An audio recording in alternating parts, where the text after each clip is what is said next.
Welcome to What's Trending, your go-to podcast for staying informed about what's trending in the ever-evolving landscape of Westchester and beyond.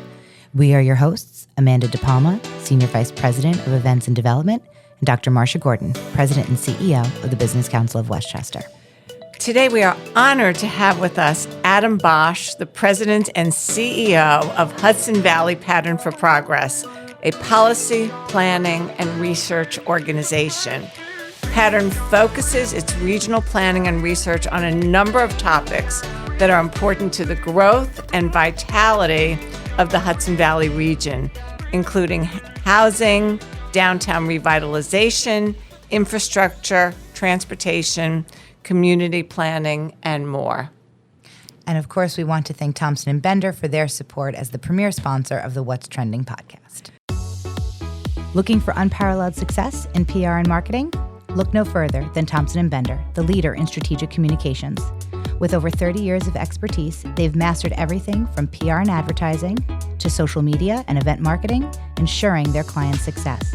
Recognized with awards like the Business Council of Westchester Hall of Fame, City and State Power 100, and voted Best in Westchester for advertising, public relations, and social media by 914 Inc., their track record speaks for itself.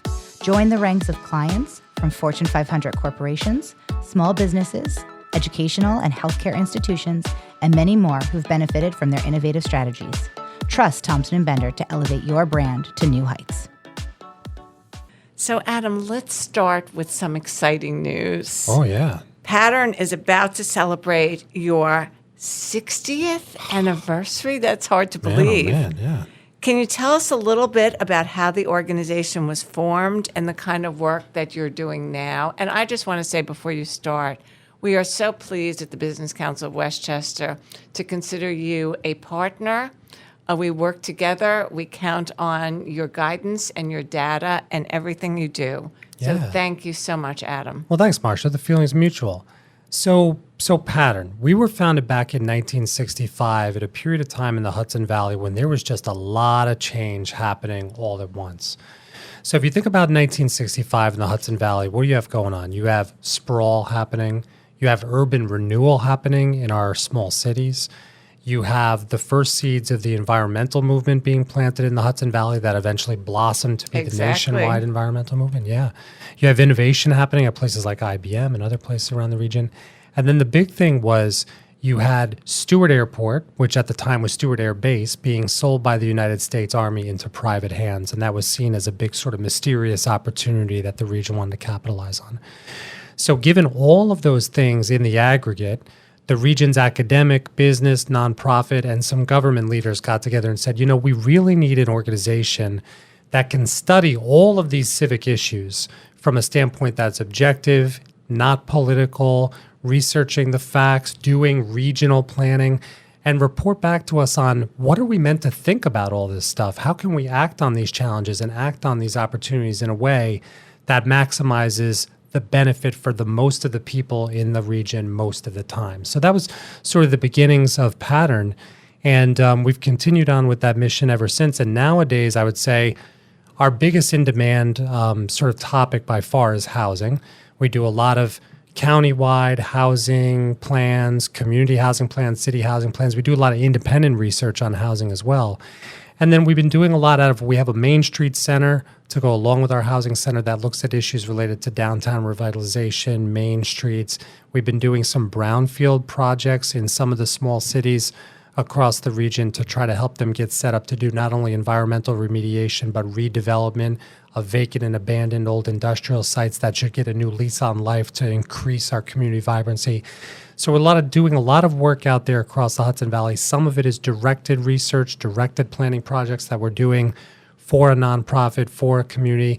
And then we have this entire broad independent research agenda where this year we're doing anything from this massive regional report we issued on the state of childcare in the Hudson Valley to a project we have coming out in a few weeks on strategies we've seen across the country to adaptively reuse old shopping malls that are sort of defunct and how they can get a new lease on life in our communities. That's great. Adam, you mentioned housing, and one of the initiatives Pattern runs is the Center for Housing Solutions, and I know it does a lot of research and designs programs to address housing throughout the region. It even wrote the Westchester County Housing Action Plan. Can you tell us a little bit more about the housing challenge the region is facing? Yeah, I think the good thing as it relates to housing right now is I think everyone's on the same page that the availability and affordability of housing is a crisis across the region. The cost of housing, every type of housing, has sprinted away from our neighbors faster than our neighbors can try to catch up to it. And so what does that look like, right? We know thematically we have this housing problem, but what are the metrics behind that? So I'll start at the beginning. We have seen home ownership, the cost of a median priced home in our communities, skyrocket at a rate that we've never seen before. Now, the rate of increase here in Westchester is actually a little lower than when you get into the northern parts of the Hudson Valley, where we've seen a lot of people push northward, especially wealthier households, and they've purchased homes that used to be $150,000 for $450,000, right? So, but here in Westchester, just in the past 6 years, you've seen your median home price go up by about 35%. We know, statistically speaking, that the amount of mortgage a two-person family can afford, can qualify for, with a great credit score and all those sorts of things, it falls $99,000 to $280,000 short of the median home price in every single county. So what does that mean? If I'm a young couple, maybe just got married, want to buy a first home, I don't have access to enough mortgage to buy the typical home that's for sale in any county. So as a consequence, what we're seeing across the entire region is a greater quantity of middle-class families that typically would have grabbed onto that first rung of home ownership are now stuck in rentals. And the rental demand is up. They might be there forever if they're there long enough. That means rental prices are up. And that means that for your sort of typical blue-collar service worker who's working at the local grocery store or at the local auto body shop or picking up the phone at the local doctor's office, that person has sort of been booted out of the housing market because they were at the bottom of that rental market that's risen above what they can afford. So a report we're going to issue in a couple of weeks, unfortunately we don't have data for Westchester, but we have data for a bunch of other counties, is that we're seeing more of these working folks making, let's call it $16 to $22 an hour. We're seeing more of them ending up living in hotels. And that's not a great metric for the region, but it is sort of a consequence of the way that the housing market has really, as I say, sprinted away from us faster than our neighbors can try to catch it. And one of the things Pattern tries to do, Marsha, is we try to help communities by showing them a whole different set of innovative and sort of mainstream solutions that they can apply, whether it's zoning or building codes or different tools they can use to try to entice development to try to help mollify that problem. And certainly part of that is especially here in Westchester, I can't speak for the rest of the region, is the lack of inventory. Yeah. Oh, absolutely. Yeah. And if you think about the lack of inventory, there's a few things that drive that, right? We really did not build much for 18 years. Now, there were pockets where that wasn't true, right? Everyone knows, obviously, everyone's heard the story of New Rochelle here, or a lot of building going on in Yonkers, other places, and there are pockets throughout the region. But as a whole, as a regional picture, we more or less built nothing for about 18 years. We were building something like 0.42 units of housing for every job we attracted to the region. That's not great. So we do have to build more. We have to do it sensibly. We want to try to concentrate that development in places where we have things like water and sewer service and walkability and make sure that our goals for housing match our goals for other things. But absolutely, Marsha, we need to get serious about building more. And we have to be honest that housing and workforce go together because we are a mobile region. Housing, we know, is definitely a critical issue, but Pattern has also worked on reports about workforce challenges. Yeah, I mean, the one thing I say when I talk to folks about housing, and the one thing we try to do when we are trying to be persuasive, is to say, understand what's in this for you and what's at risk for the region and for a place like Westchester County. We are seeing the population shrink. We are seeing the labor pool shrink. There are 13,000 fewer kids under the age of 14 living in Westchester now than in 2010. So we are seeing shrinkage in all the metrics that eventually age up to become a labor pool. If you look at the workforce right now, the older half of the workforce, that's your 45 to 65, outnumbers the younger half by almost 100,000 people. Wow. So what that means is for every person you have retiring out of the labor pool, you only have a fraction of a person coming into it to replace them. And that means long-term labor constriction. You then look at the kids under, ages, essentially infant to 19. There's another 35,000 fewer there than there were in 2010. So the data show that this constriction we're feeling in the labor force, and from your big network of businesses you deal with, that every single industry sector across the region right now is feeling this labor challenge in some way, shape, or form. The hard part and the thing we got to be able to communicate better to folks who are making decisions about housing is right now the data show that gets worse, not better, over the next 10 to 20 years. And the only chance we have, not the only chance, but the biggest chance we have of trying to improve that is by just wrapping our rational minds around housing in a way that helps us make progress on housing for the full spectrum of incomes, the full spectrum of workers, not just the lowest of the low earners, not just the middle, but everyone right now is in need across that full spectrum. Adam, we talk housing, we talk workforce. It all ties into, economic development and downtown revitalization trends. I know you often talk with leaders, across the 9 counties. What are you seeing in the Hudson Valley, and what are the places that are seeing success in what they're doing? Yeah, I would say the places that are seeing the most success are getting creative and modern about their zoning. Most places in the Hudson Valley have what you would call sort of rigid, outdated zoning. People involved in zoning would call it Euclidean zoning. And what that means is it was homes go over here, businesses go over here, factories go over here, and we don't let them commingle, thank you very much, right? That's sort of the old school zoning. We got a lot of that still across the Hudson Valley. But the modern pattern of development, the most in-demand patterns of living and recreation and working, really challenge us instead to think about commingling those things more than we had, say, in the 40s, 50s, all the way up through the 90s. And so in the places that are, say, going to a form-based code like New Rochelle did, or like the city of Kingston and Ulster County did, city of Kingston even got rid of all of its parking minimums. Places that are maybe taking a little bit of a risk, but it's a measured risk, places that are getting more flexible and thinking about more like what does a building look like rather than what's inside of it, they are actually seeing more development interest, more vibrancy, more housing that leads to more businesses. So I would say that's one of the bigger trends. And the thing I think we can take heart in is I think the coalition of the willing for that and the coalition of the willing who understand about housing is growing. It's growing modestly, it's growing slowly, but it is growing. And Adam, part of the reason it's growing is because of the great work that you do, Adam Bosch, at Hudson Valley Pattern for Progress, because you make us aware of these issues and you educate us about this. So as we look to the future, what do you see as some of the other civic issues that will affect our growth and vitality in the Hudson Valley?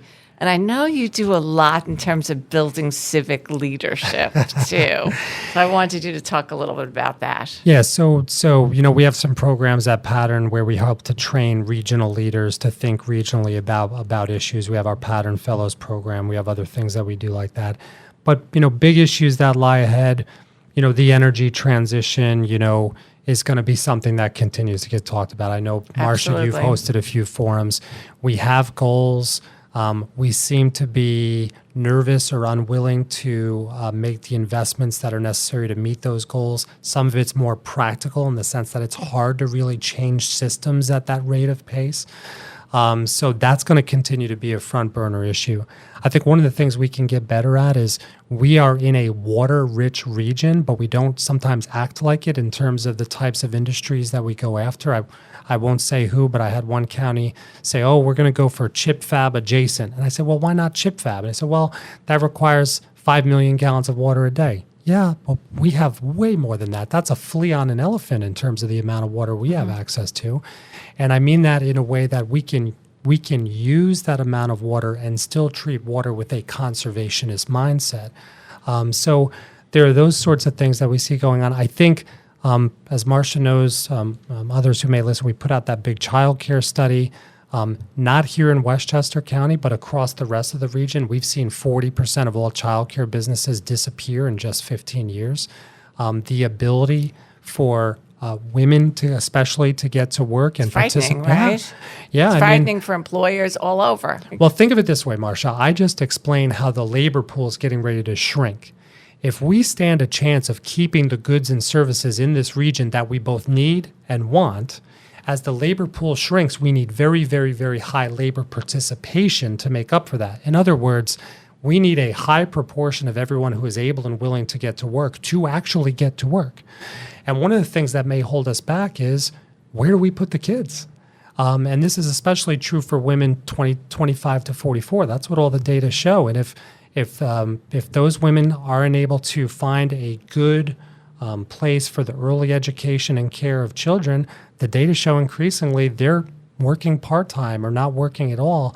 And that it stands out as a challenge for our region as we see the child care shrinkage happen. So there's lots of issues out there, opportunities, challenges that we're tracking and trying to report back to the region so that, again, we can make well-informed decisions about these civic issues. And if people want to find this data, we have a lot of your data on the Business Council of Westchester Data Exchange, but where can they find? Where can they find? Yeah, that? sure. On our website, pattern-for-progress.org, we have all the reports on there. Every time we put out, any kind of data in a report, it's on there for free. Our interest is in seeing that people use it for good decision making. So it's all there and easy to find. I'm easy to find too, so feel free to harass me. Right. We can always find you somewhere. Absolutely. I'm easy to find. So much of this is all happening in real time. What is Pattern working on next? Yeah, so what we're working on next is, our work is really split into two halves. We have directed research projects that we work on directly with nonprofits and communities and businesses. We have an independent research agenda as well. Right now, we're actually designing for a county a housing trust fund. We're doing a couple interesting. Yeah, we're doing a couple brownfield projects in Kingston and Middletown. But on the independent research side, this month, we will issue a report on the demand for emergency housing and why that's on the rise. We're going to issue a report on these models we see across the country for the reuse of defunct shopping malls. We're going to be issuing a report on strategies for rural transportation, which is actually relevant for certain parts of Westchester County. And then at the end of the year, we're going to do a brief study on sort of the volunteer challenges that are getting worse in ambulance, EMS, and fire service. It's interesting, I don't know about Westchester, but there are about 5 or 6 counties across the region that have all put out EMS studies at the same time because the region has some very serious EMS service deserts. And that is a consequence, again, of shrinking volunteer base, shrinking population in some places, and then certainly we have a similar but slightly different challenge in our fire companies and fire districts who are also ailing for volunteers. And I always like to remind people, our local firefighters do more than respond to fire calls. They're at every accident call, every automatic alarm. We need those people in a lot more ways than I think Joe and Jane Hudson Valley understand. So getting to the root of what's happening there and what we might do to rise up and meet that future demand for first responders and the people who show up when we call them is going to be the subject of the last bit of independent research we do this year. It's a really incredible agenda you do for the 7 counties in the Hudson Valley. Nine counties. That's absolutely, right. 9. Shame on me. 9 counties. It's absolutely. Okay. And again, I have to say that sitting here in Westchester, we have a certain perspective, but the whole Hudson Valley is totally connected in terms of the economic vitality, in terms of business, in terms of infrastructure, in terms of tourism, and education, and certainly workforce, because the workforce is so mobile. Yeah, absolutely. I mean, so many people who work here in Westchester at the various industry sectors you have are coming from Orange or Dutchess or Putnam. And so what happens there related to housing affects your availability of folks. We're all connected, and we need to understand that so are our challenges and opportunities. Yeah. Well, we're really looking forward to seeing how Hudson Valley Pattern for Progress initiatives develop and working with you to use your studies to then advocate for good solutions. Absolutely. And I'm sure you say this all the time, Marsha. As a nonprofit in the region, we're here to serve the people who are making decisions. We want to make sure this work gets into the hands of folks who have the passion and authority to make those decisions based on good information. So anyone needs that information about a wide range of civic topics should never feel bashful about reaching out. This really is a testament to, you only know what you know, and information really is power. So thank you for sharing all of this, and we hope everybody goes and checks out all of your information. So thank you again for being with us, Adam. Thanks for having me. And thank you again to our sponsor, Thompson & Bender, and our listeners. Be sure to check out the BCW Podcast Network's expansive lineup of shows: Leadership Unleashed, Advocacy Unplugged, Member Spotlight, WIN, the Innovation Roundtable, and Talent Trailblazers. Stay tuned for our next episode of What's Trending, premiering next month. The Business Council of Westchester is the county's largest business membership organization focusing on economic development and advocacy. With over 1,100 members, it is our mission to work for the profitability of our members and prosperity of the Westchester community. To learn more about the Business Council of Westchester, please go to thebcw.org.